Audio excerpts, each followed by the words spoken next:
In the summer of 1940, a German newsreel showed a lit window on the second floor of the Reich Chancellery late at night and told its audience the same thing it told them every week: the Führer never sleeps. The light in that office, the story went, burned until dawn because one man was carrying the entire weight of Germany's future on his own shoulders, reading every report, deciding every detail, working himself half to death for his people. It was a lie, not an exaggeration. A lie built on purpose by people who understood exactly how far it was from the truth. The real Adolf Hitler woke around noon. He avoided paperwork so completely that aides learned never to hand him a document longer than a few pages, because he simply would not read past it. He had no formal training in economics, in military strategy, in law, in the actual mechanics of running a modern state, and he had no particular interest in acquiring any.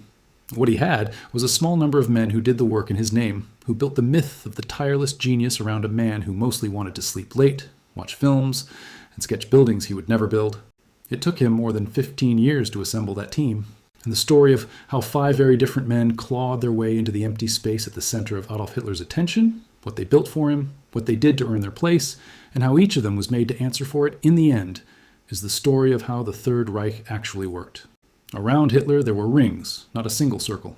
Closest to him sat 3 men who had known him since the party was nothing, a fringe group meeting in the back room of a Munich beer hall.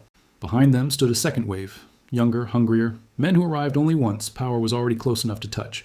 And underneath all of them were the ones who never sat at any table, the officials who took the orders written in Berlin and turned them into corpses in Poland.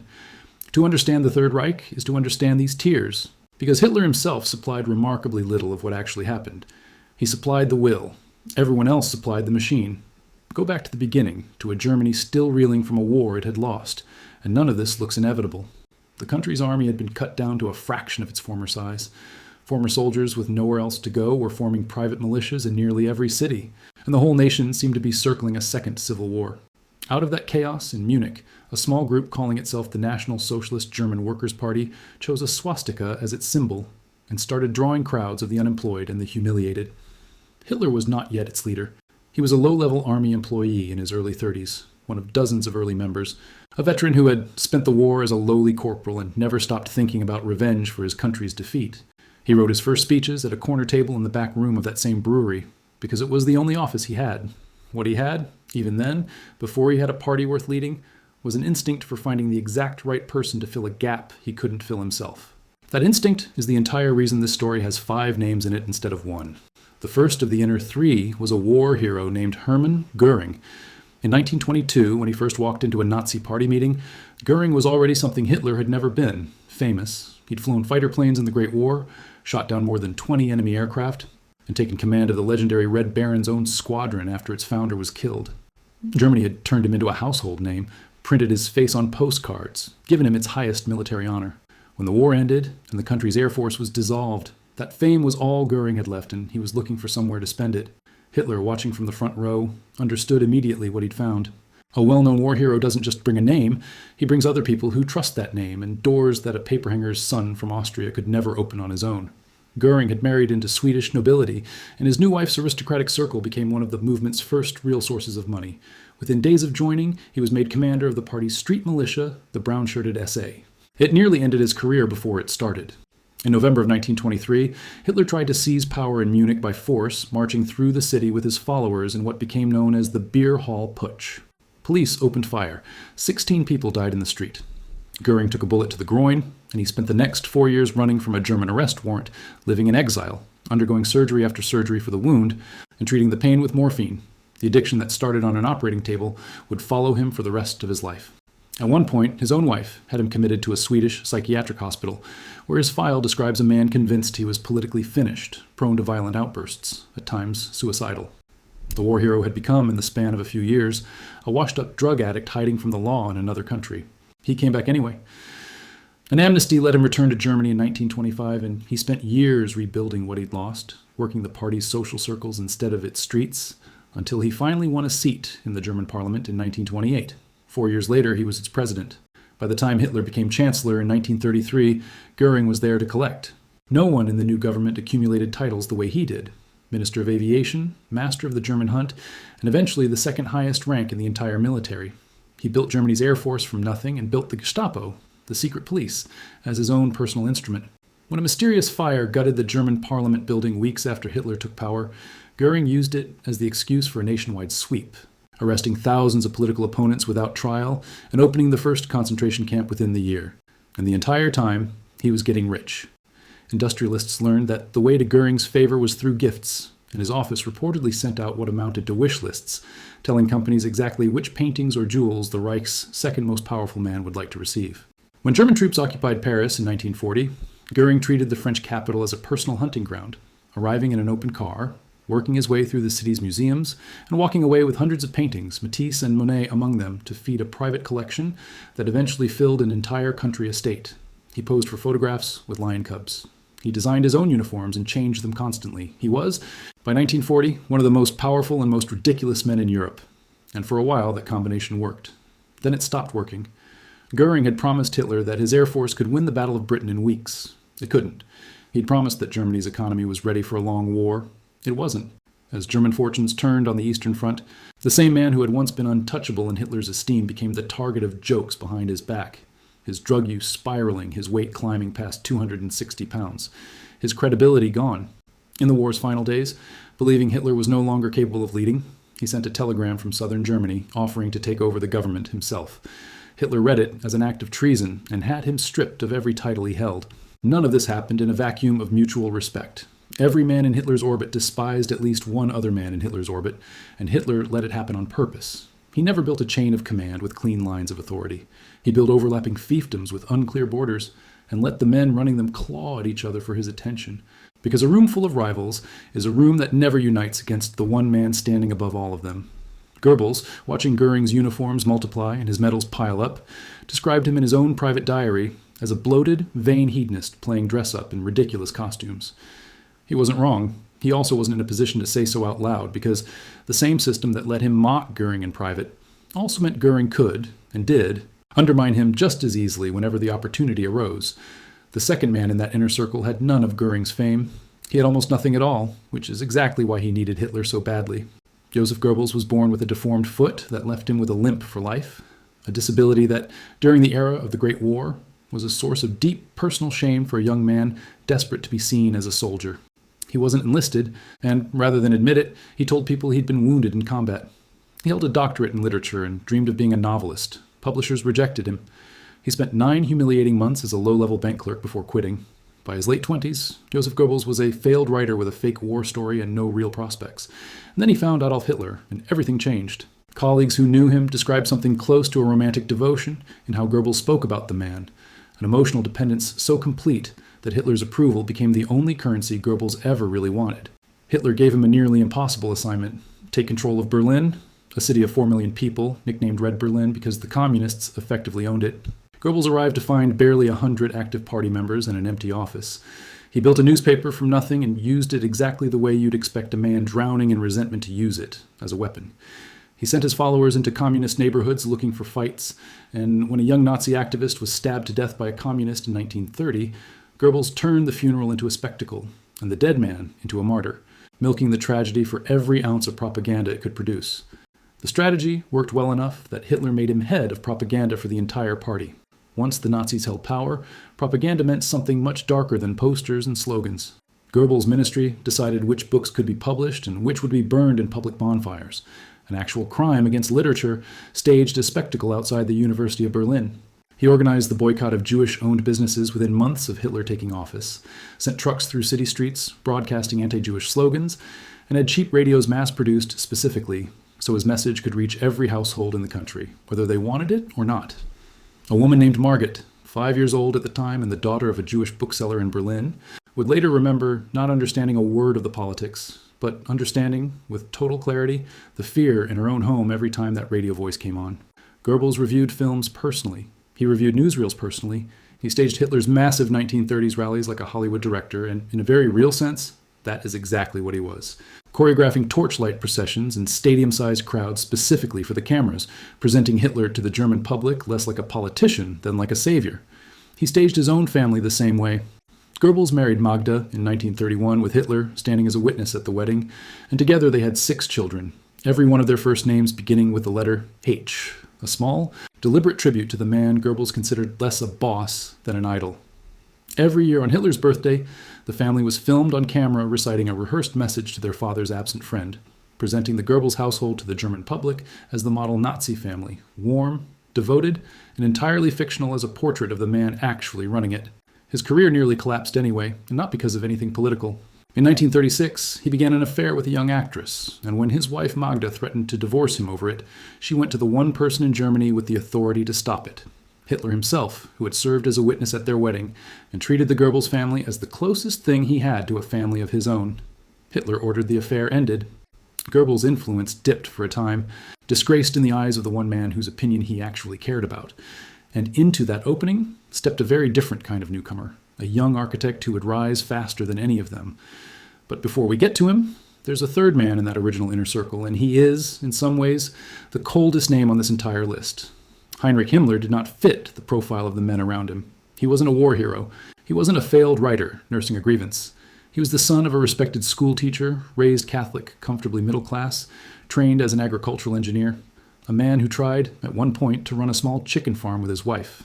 What he had, instead of charisma or fame, was total conviction in the idea that the German people were biologically superior to everyone else on Earth, and total patience about how to build an institution around that belief. Colleagues who worked alongside him described him as cold, meticulous, and easy to underestimate, a quiet junior secretary in early party photographs, standing behind men who assumed he'd stay that way. Himmler looked at the party's existing street militia, the same brown-shirted SA that had made Göring's career, and considered its members little better than a mob, the political equivalent of the rowdiest supporters section in a football stadium. So he built something separate, a smaller, more selective unit dressed in black, screened for supposed racial purity, loyal to him personally before anyone else. Its name in German shortened to 2 letters, the SS.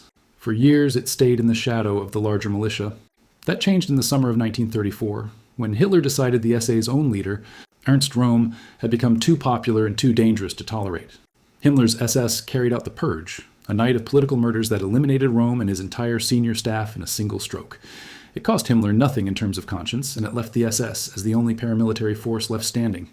From that bloodbath forward, Himmler had something no one else around Hitler possessed. An organization built entirely around one man's ideology, answerable to no rival. He wanted that organization to have its own religion. Inside a repurposed castle in Western Germany, Himmler staged strange candlelit rituals for his most senior officers, complete with occult symbols and invented ceremonies, meant to replace Christian weddings and christenings entirely. He personally officiated some of these SS wedding rites.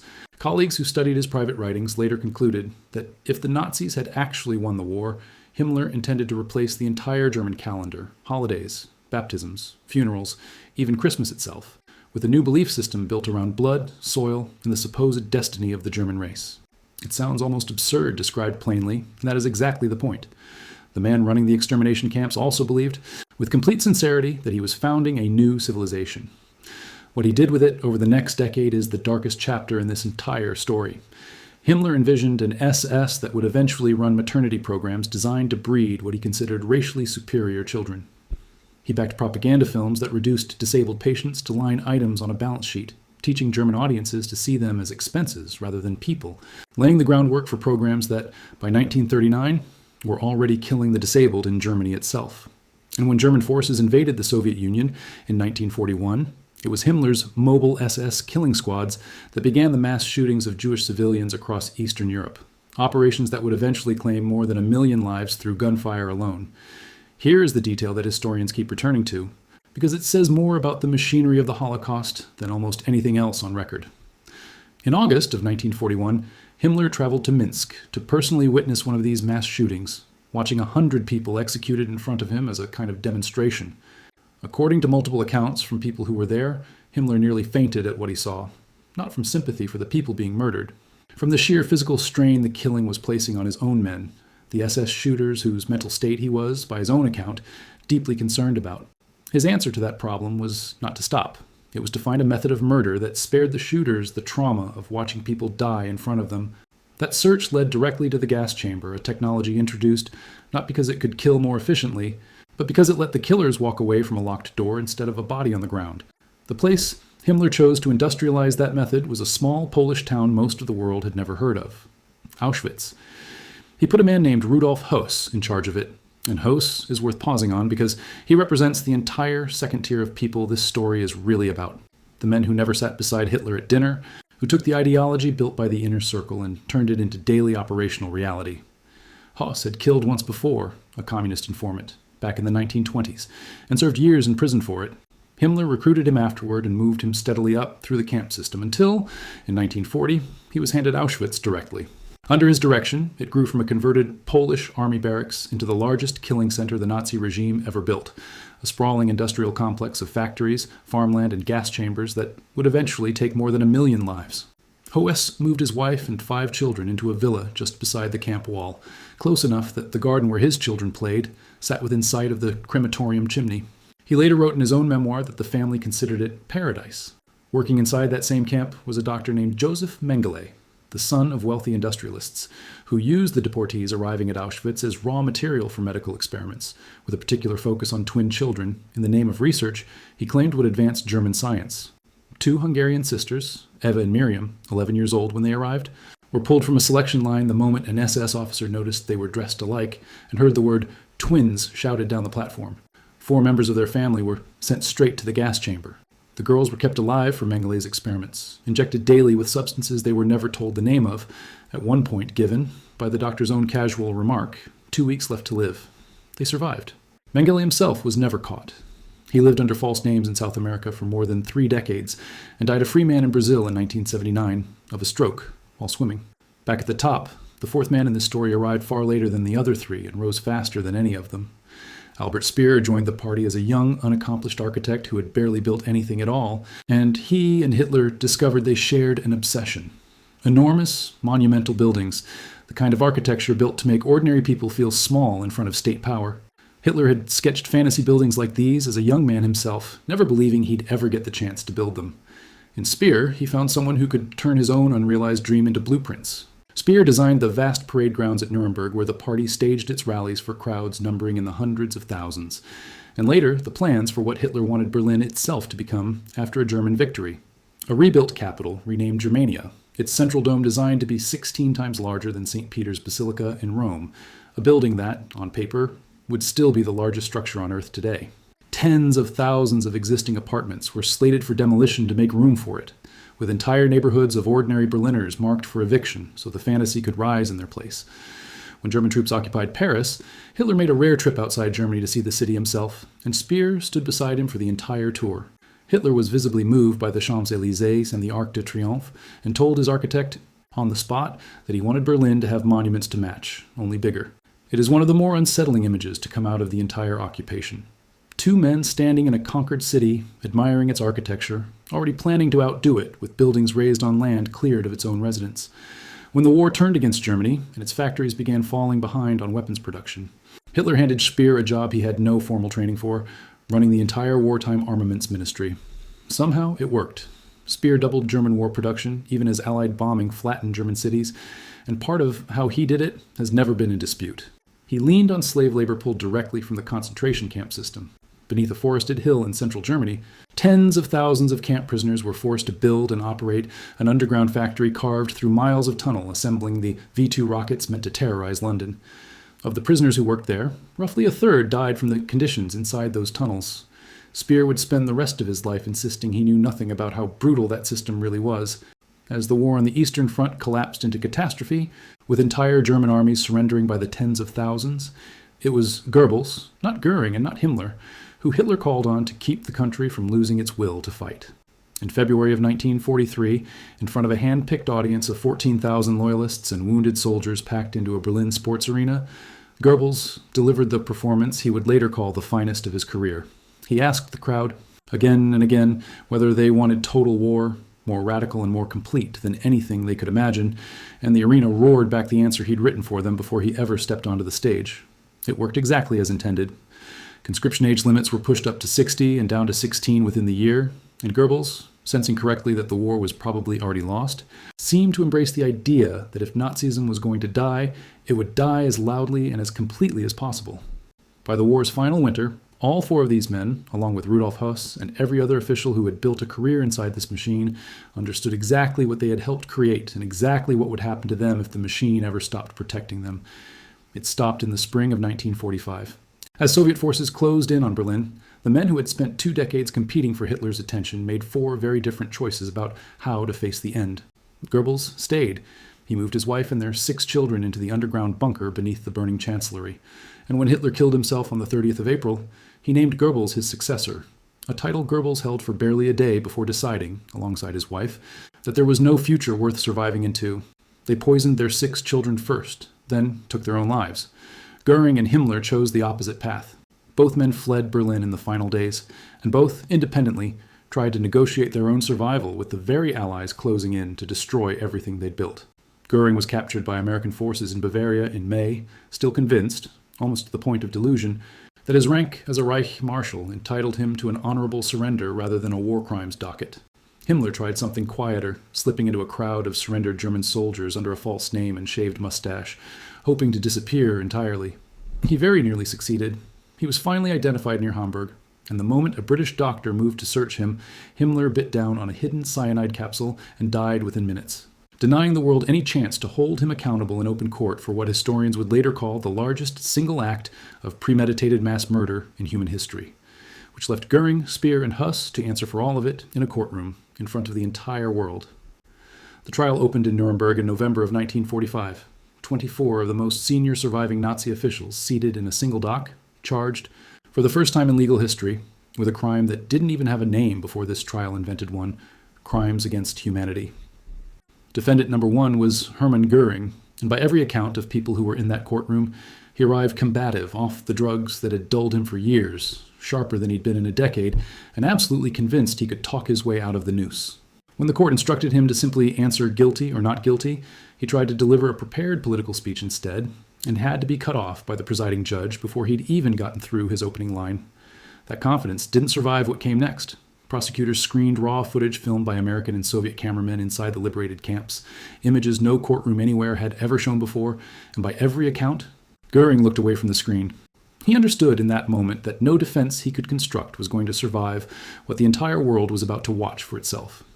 Rudolf Höss himself was brought in to testify, describing the operation of Auschwitz in the flat, procedural language of a man discussing a factory's output, a coldness that did more damage to the defendants than almost any other single piece of testimony in the entire trial. Only one man in that dock chose a different strategy than defiance, and it worked better than anyone expected. Albert Speer stood up and effectively condemned Hitler himself, insisting he'd kept his distance from the regime's worst crimes, that he'd known nothing about the extermination of Europe's Jews, that he had even, at one low point, considered assassinating Hitler personally. Historians would later prove parts of that story false. A photograph surfaced years afterward placing Speer at the Mauthausen concentration camp in 1943, and testimony confirmed he had personally heard Himmler discuss the extermination program directly. At the time, though, the performance worked exactly as intended. On the 1st of October, 1946, the verdicts came down. 12 defendants, Hermann Göring among them, were sentenced to hang. Albert Speer, the man who had armed the entire war machine with slave labor, walked away with 20 years in prison. Göring refused to accept the method of his own execution, demanding to be shot as a soldier rather than hanged as a common criminal. The court said no.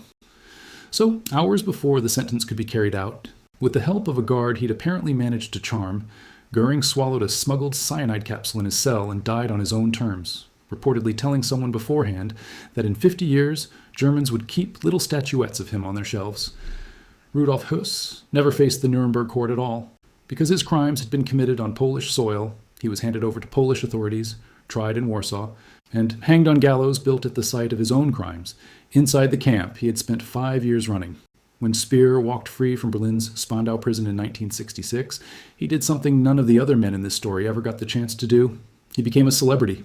His prison memoirs sold more than 1 million copies in 14 languages. He gave interviews to television crews from around the world, and for years sold the public a version of himself as the one decent man who happened to end up close to a monster, an architect who built buildings, not death camps, a man who claimed, on camera, again and again, that he simply hadn't known. He kept telling that story until the day he died of a heart attack in 1981. And by then, the photographic record from Mauthausen had already started to catch up with him. He was never retried. He never served another day. He simply outlived the version of the truth he'd spent 2 decades selling. So here's what I actually want to know, in the comments below. Of everyone in this story, the man who talked his way into 20 years by claiming he never knew, the one who cheated the rope with a smuggled pill the night before his execution, and the one who disappeared to South America and died peacefully in his 80s in a swimming pool. Which one of them do you think actually paid for what he did? And does a sentence even mean anything if the man serving it never once tells the truth about what he built? If you want the story that this one only had room to sketch in a single paragraph, the full account of how Auschwitz went from a converted Polish barracks to the deadliest place on earth, and the man Himmler personally chose to build it, that's a video of its own, and it's coming to this channel soon. If this is the kind of history you came for, the kind that follows the whole chain of command instead of stopping at one name, subscribe so you don't miss it. And if you learned something today, tap like before you go. It helps put this in front of more people who think they already know how this story ends.